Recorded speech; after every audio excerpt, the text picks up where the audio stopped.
Film diawali dengan diperlihatkan seorang wanita yang tengah traumatis yang baru saja pindah ke apartemen baru. Sebut saja nama wanita itu adalah Jasmine. Di pagi itu, dengan sambil mendengarkan siaran radio, Jasmine membuat sarapan pagi berupa mie instan. Namun saat Jasmine akan mau memakannya, ia malah tak sengaja menjatuhkannya ke karpet lantai. Melihat hal itu, Jasmine segera mengambil kain lap untuk membersihkannya. Saat membersihkan karpet dari percikan kuah mie instan itu, Jasmine dibuat heran karena tiba-tiba percikan kuah mie instan itu berubah warna menjadi merah darah. Tak mau berpikir aneh-aneh, Jasmine mengabaikannya, kemudian ia beranjak mengambil minuman. Setelah itu, Jasmine ingin memasang sebuah figura di dinding sebelah kamarnya. Saat mengukur ukuran figura itu, Jasmine iseng melubangi tembok dengan ukuran yang kecil. Sesaat kemudian terdengar tukang paket menaruh kirimannya di depan pintu apartemen Jasmine. Jasmine yang ternyata mengidap agoraphobic, yakni takut akan membuka pintu, segera membuka pintu apartemennya dengan cepat. Setelah itu, Jasmine segera menenangkan dirinya. Это как бы не к спеху, просто хотел узнать. Можно... Dan mengetahui hari mulai malam, ia pun segera menggosok giginya kemudian segera tidur. Keesokan paginya setelah bangun tidur, Jasmine menghubungi psikiater online-nya untuk melakukan terapi mental harian. Setelah mendapatkan terapi dari psikiaternya, Jasmine mencoba untuk melawan traumanya dalam membuka pintu. Namun ternyata ia merasa belum siap dan akhirnya menonton video relaksasi di YouTube dulu. Hal itu ia lakukan agar dirinya dapat merelaksasikan pikirannya. Saat menonton video relaksasi itu, dirinya tiba-tiba merasa lapar. Ia pun akhirnya mengambil beberapa makanan ringan dan juga minuman. Tak terasa ia jadi menghabiskan menonton video relaksasi dan lupa untuk melatih keberaniannya dalam membuka pintu. Ia pun jadi segera membersihkan mukanya untuk lekas tidur mengetahui malam telah tiba kembali.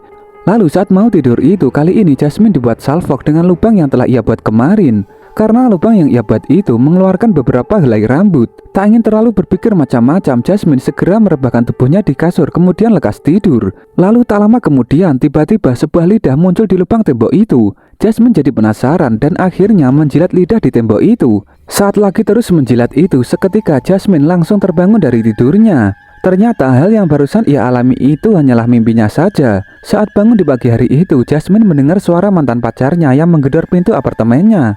Jasmine yang tampaknya terkena psikis akibat kekerasan mantan pacarnya itu tentu tak mau membuka pintu apartemennya. Mantan Jasmine itu tampak ingin balikan kembali dengan Jasmine. Karena sampai-sampai saat mantan Jasmine itu pergi, ia menanggalkan secari kertas yang bertuliskan bahwa dirinya akan terus mendatangi Jasmine. Melihat tingkah mantannya yang terus ngotot balikan itu, jadi membuat Jasmine menyewa seorang satpam di apartemennya. Dan setelah hari menunjukkan malam lagi, Jasmine segera menggosok giginya kemudian bersiap untuk tidur lagi. Namun kali ini Jasmine dibuat salvok lagi dengan lubang yang ada di dinding karena tampak membuat retakan yang cukup lebar. Tak ingin beroverthinking, Jasmine segera tidur kembali. Lalu tiba-tiba Jasmine terbangun dari tidurnya dan mendapati ada sebuah gigi copotan di depan lubang itu. Awalnya Jasmine panik karena mengira gigi itu merupakan gigi miliknya. Namun setelah ia mengecek keutuhan giginya, ternyata copotan gigi itu bukanlah miliknya dan ia pun segera kembali ke kamarnya. Jasmine jadi tak mengerti apa yang sebenarnya telah terjadi. Lalu ia pun segera mengambil laptopnya untuk memutar rekaman CCTV yang menghadap ke lubang di tembok itu.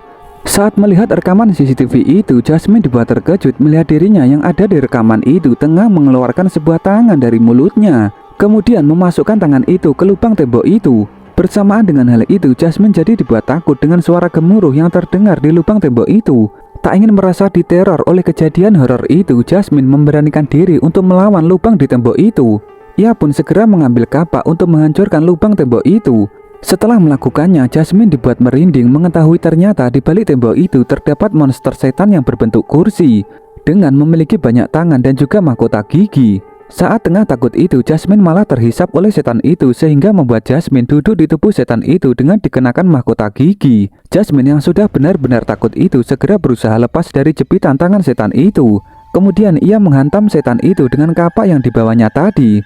Namun ternyata hal yang selama ini Jasmine alami itu merupakan khayalan di pikirannya saja. Karena ternyata Jasmine tengah menyabet mobil di luar apartemennya dengan kapaknya itu.